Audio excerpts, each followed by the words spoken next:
Broadcasting live from atop the Rocky Mountains, the crossroads of the West. You are listening to the Liberty RoundTable Radio Talk Show.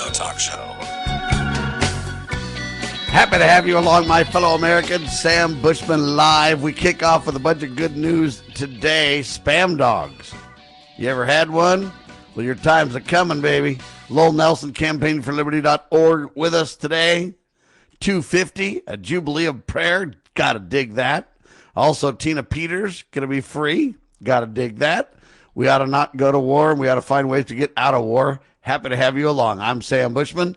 Hard-hitting news the network should use on Liberty Roundtable Live starts now. Lowell Nelson, campaignforliberty.org with me. Welcome to the show, sir. Wow. Thanks for having me, Sam. It's always a pleasure to join you on Liberty Roundtable Live. Let's kick it off. We're celebrating because yesterday, May the 17th, is a well-known day. It was the National Jubilee of Prayer, Praise, and Thanksgiving. Freedom250.org with the details.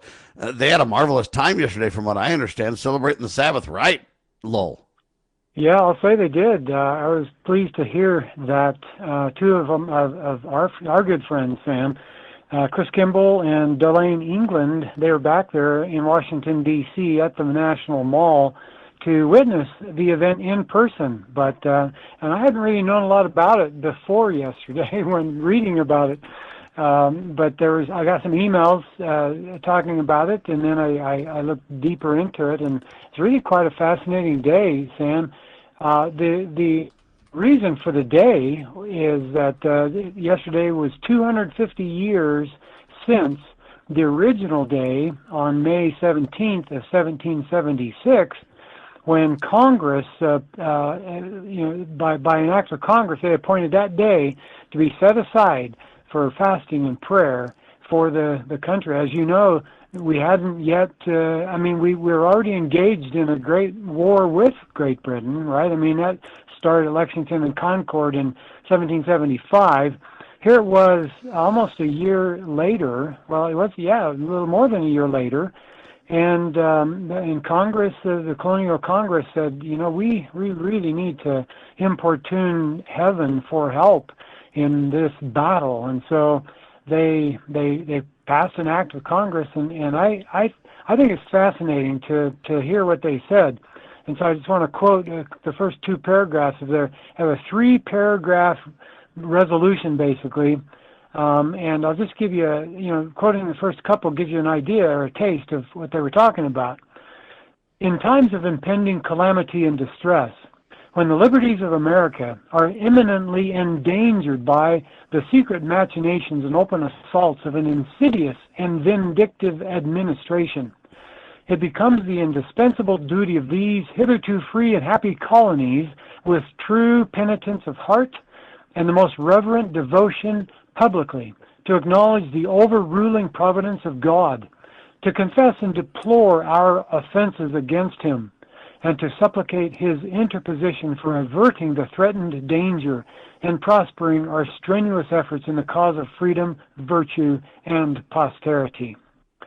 The Congress, therefore, desirous to have people of all ranks and degrees duly impressed with a solemn sense of God's superintending providence and of their duty devoutly to rely in all their lawful enterprises on his aid and direction, do earnestly recommend that Friday, the 17th day of May next, be observed by the said colonies as a day of humiliation, fasting, and prayer, that we may, with united hearts, confess and bewail our manifold sins and transgressions, and by a sincere repentance and amendment of life, appease his righteous displeasure, and through the merits and mediation of Jesus Christ, obtain his pardon and forgiveness, humbly imploring his assistance to frustrate the cruel purposes of our unnatural enemies, and by inclining their hearts to justice and benevolence, prevent the further effusion of kindred blood.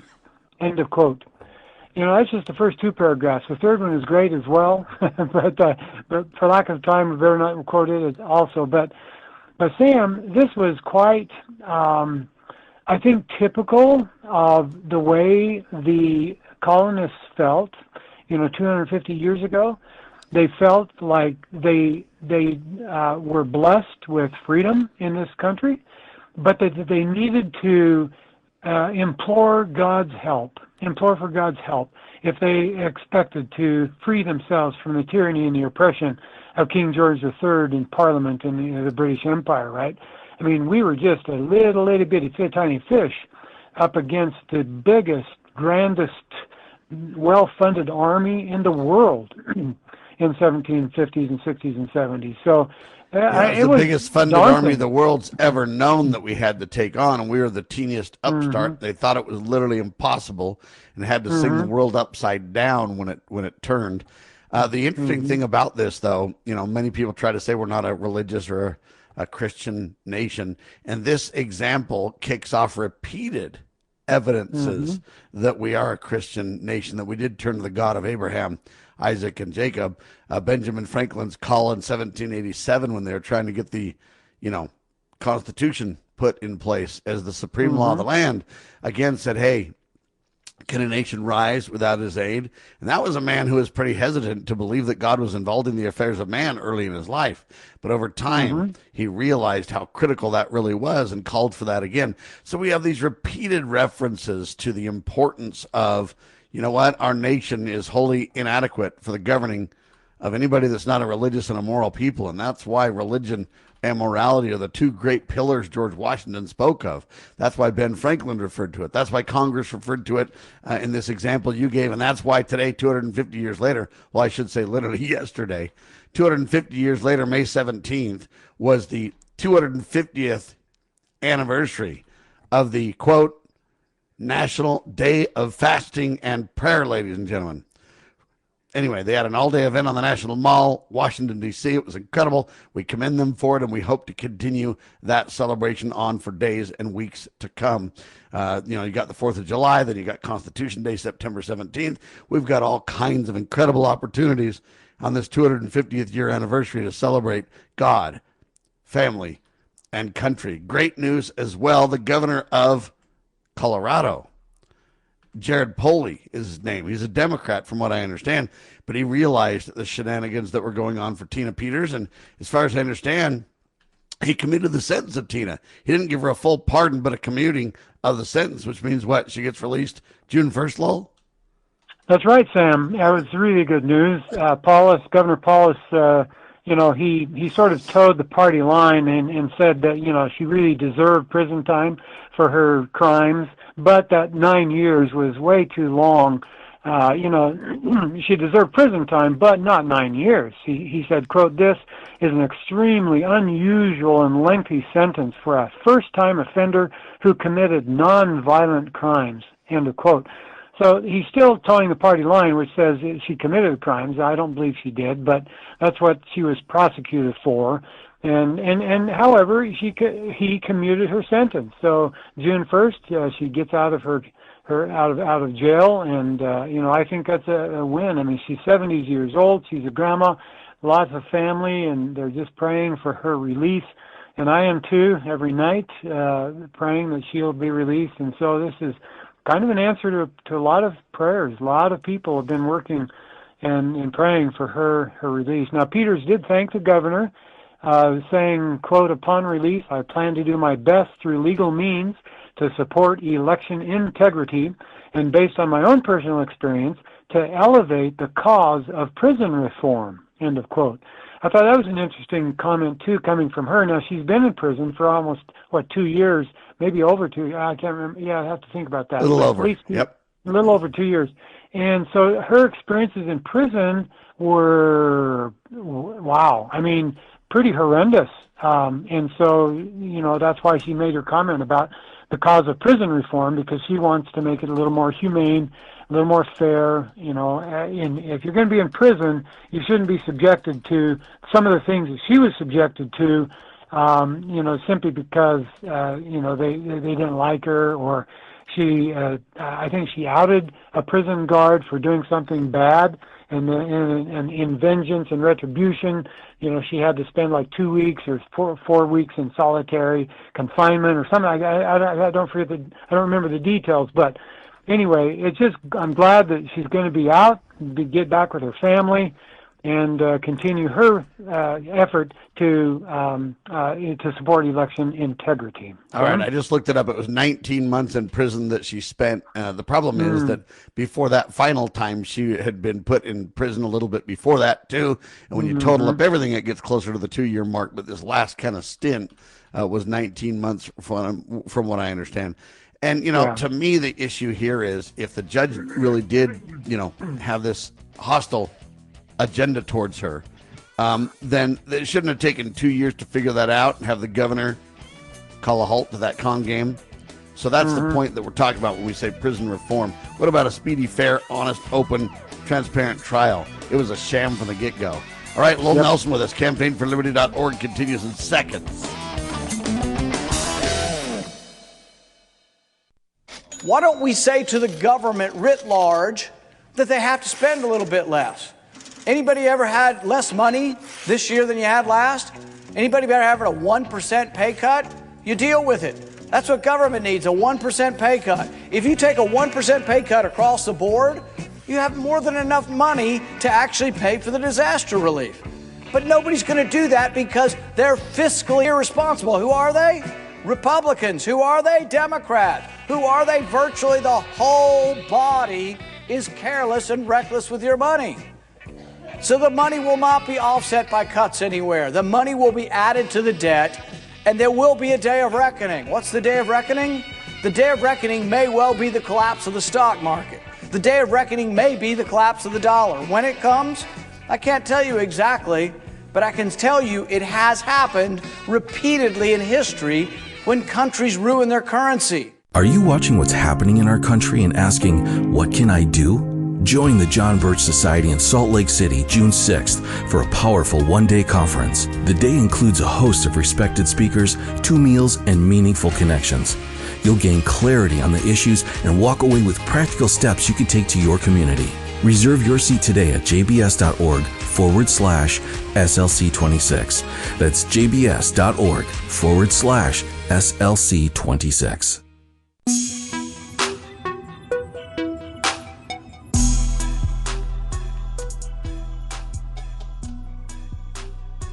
Welcome back, ladies and gentlemen. This is Lowell Nelson riding shotgun this morning with Sam Bushman, your host here on Liberty Roundtable Live. A few more stories to go this morning. We're talking about war. I just want to call your attention to a column by Caitlin Johnstone. I love the sentiment that she expressed in this column. She says, quote, ending Western warmongering should take priority over every other societal concern. In the same way, your husband being a serial killer would be a more urgent concern than his refusal to wash the dishes. It's a sign of, yeah. I don't mean to laugh. I'm just saying the comparison is funny. Yeah, it is. She continues, it's a sign of deep sickness how much more political attention is given to domestic policy in our society than the fact that our governments are butchering human beings on other continents, end of quote. And so, yeah, I mean, that really don't need to spend any more time on her column, but this is a sentiment that I have felt for years, Sam, where why do we, and well, it's the same sentiment I felt when we were talking about abortion, the pro-death movement. Why do we spend a year and a half mourning the loss of 3,000 people in the trade towers, which I think is a huge loss. It's not that I don't mourn it. I think it's a terrible happening, but at the same time, we're killing thousands more babies, right? I mean, why don't we have the same concern for the killing that goes on in abortion clinics as we do people in the World Trade Centers? And so similarly, Caitlin is pointing out that, I mean, we're butchering human beings in Ukraine and in Gaza and Sudan and Libya and Somalia and all these different places around the world, and yet we're concerned about domestic policy. I mean, it's just not congruent with what we really ought to be focused on. Sam, there is a spark of divinity in each one of us, every single human being. But disassociating ourselves from the killing that our government is doing in other lands, I think it hurts us. It hurts this spark of divinity in us. And I mean, and Caitlin just asked the question, how could it not affect us, you and me, when our government goes on these killing rampages in other countries? It just doesn't make a lot of sense, Sam. Yeah, there you go. All I can tell you is this. I think she's spot on. And I think that you need to compile kind of a list of all pro-life issues, war being one of them. We seem to just love war and murder and destruction and everything else. But you got to add the pro-life issue to this right now. You've got literally abortion pills, murder medication being shipped into states that have it as an illegal activity. But at the same time, you know, we go to the courts and the courts just drag their feet and kind of waffle and want to appease everyone. Anyway, so I don't mean to make it just a derail issue, but I do want to kind of highlight, if we're really pro-life, it's from, you know, the beginning to the end. Okay, so we got to talk about babies, and we got to talk about pro-life, and we got to talk about everything. And so I agree that warmongering should be one of our number one issues, but so should the right to life be one of the big issues too. But you know what? When you put an incredible amount of money behind, in my opinion, criminal activity, what do you get? Criminal activity, Lowell. Yeah, like Secretary of War Pete Hegseth, he was last week claiming that this 50% increase in the U.S. military budget is a fiscally responsible investment. His words, not mine. Quote, fiscally responsible investment. End of quote. I mean, that's going from $1 trillion to $1.5 trillion fiat dollars. I mean, that's incredible. And, you know, he said this move is moving from moves his department from what he calls from bureaucracy to business, whatever that means. But in a way, he's right, writes Ron Paul, but it's the wrong kind of business. It's transferring wealth from taxpayers, the middle class basically, to the well-connected elites in the Washington Beltway based on lies and scare tactics. Ron Paul writes, quote, the U.S. mainstream media is crucial in manufacturing the fairy tale that if we don't mortgage our children's and grandchildren's future to finance this obscene military budget, we will be attacked or invaded by some evil foreign power, end quote. Well, these media arms are owned or funded by giant corporations with close ties to military contractors. Quote, the whole scam is not about protecting the citizens of the United States. It's about protecting the U.S. empire overseas, which actually harms the citizens of the United States. Our constant military interventions on virtually every continent of the globe only build resentment among the rest of the world's population. End of quote. Sam, Iran's military budget is less than 1% of the U.S. military budget, and yet Iran destroyed or disabled every U.S. military base in the Middle East. And they did it on with less money than you know, a lot less money than we put into our U.S. military. Well, and we really need a clarity statement on how much does it really take to defend the United States of America as the founders intended. Not an offensive war, but a defensive, hey, we'll make sure that if you're going to come to America and try to attack us, we'll stop you. What would that really take? And the answer is it would take probably less than a quarter of what we're allocating literally every year now. It's up to $1.5 trillion, Lowell. It's out of control. And Ron Paul speaks of that big time. Well, it's also related to this war and to killing and to the preservation of innocent lives. We have a primary in the Republican Party in Kentucky tomorrow. That's the big day. They've got this stuffed suit Ed Galrain running against the patriot Thomas Massie for a seat in the U.S. House. Now, Trump hates Massie because Massie opposes this boondoggle war in Iran. Massie has also demanded the release of the Epstein files, while Galrain, his opponent, has received nearly $12 million from the Israeli lobby. So you know how important this election is to Israel, that's for sure. There is one issue at the top of Galrain's list, and he mentioned it during an interview with U.S. Cares, a veterans organization in Kentucky, the re-implementation of a military draft, Sam. Ed says we need it for national security. Well, considering the hefty sum donated by the lobby, the Israeli lobby, it's natural to conclude that much of that quote-unquote national security concerns Israel. In other words, folks, Galrain wants to return us to the days of the Vietnam War or to the present-day Ukraine, where draft-age men are being chased down, kidnapped, and forced to the front lines to die while fighting the Russians. Well, Sam and folks listening, please pray for Massie's victory in the election tomorrow. It's going to be close. I guarantee it's going to be close, but you know, like Ron Paul, Thomas Massie does not support our interventionist foreign policy. Defense, yes, but forceful aggression, no. And by the way, Thomas Massie's primary is coming up tomorrow, and we pray for Thomas that he'll win that thing. They're spending let me say this, tens of millions of dollars to try to turn Massie out. But I pray that the Kentuckians are smart enough to see through the smoke and mirrors and stand with Thomas. Absolutely right, Sam. Well, the last article I want to talk about, Sam, is this one about by Andrew Napolitano, entitled "When Killing Becomes Commonplace." And you can definitely say it has become commonplace, because I didn't even know this is still going on, but the military attacks on small boats in the Caribbean and the Eastern Pacific Ocean is still going on. Last week, he says, the media barely noticed this. The U.S. military has now destroyed 56 vessels and killed 190 persons. The killings began in September 2025, that's last year, and have continued to this month. What are we, May of 26? So that's about half a year right there. Quote, the attacks caused a stir a few months ago when one of the strikes disabled the boat at which the attack was aimed, but failed to kill all the passengers. When a follow-up strike was ordered, it succeeded where the initial strike had failed.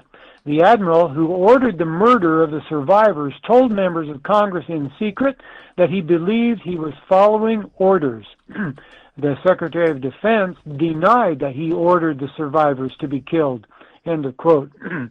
Well, Sam, I think this is appalling. I didn't know the attacks were still happening, but they are. And pursuant to that incident... Well, and you don't know because the media doesn't want you to know, Lowell, and the Trump administration doesn't want you to know, and so you don't know. That's why. Just shows how much control they really have. Yeah.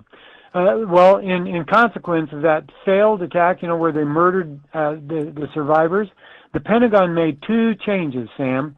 The Pentagon produced more lethal strikes, right? And so instead of just an ordinary strike on a boat, they strike the boats now in a way that there can be no survivors. I guess the bombs are bigger, or there's more of them, something like that. I don't know exactly, but that's apparently what they did. And they've either stopped killing survivors, or they've stopped revealing that they killed survivors. It could be either one. Or the bombs are so big that there are simply no survivors every time they attack. So anyway, the bottom line, Sam, in 56 attacks and in one follow-up attack, only 3 people have survived. 2 of them have hired American lawyers and have served notice of their intention to sue the federal government for attempted murder. Now, Judge Napolitano writes, quote, the government initially claimed that these killings were of known drug dealers, and this was part of a law enforcement operation. And yet, under federal law, the military is prohibited from engaging in law enforcement. End of quote. So then the White House called them enemy combatants, but of course failed to produce any evidence. And so then they justified it by calling it part of the war on drugs. It's just a dog and pony show, Sam. That's what it is. Well, we got to end Western warmongering, ladies and gentlemen. We got to quit spending $1.5 trillion on the war annually. We need to realize that we don't want the draft to be brought back, ladies and gentlemen. That just means they're gearing up for more war. Why? Because we've made killing commonplace as we become a warlike people. And we need to turn to God Almighty and repent. Thank you, Lowell Nelson. My pleasure, Sam. Good to be with you. CampaignForLiberty.org, ladies and gentlemen, doing a phenomenal job. I'm Sam Bushman. God save the Republic of the United States of America. Yeah, it's worth it when you try.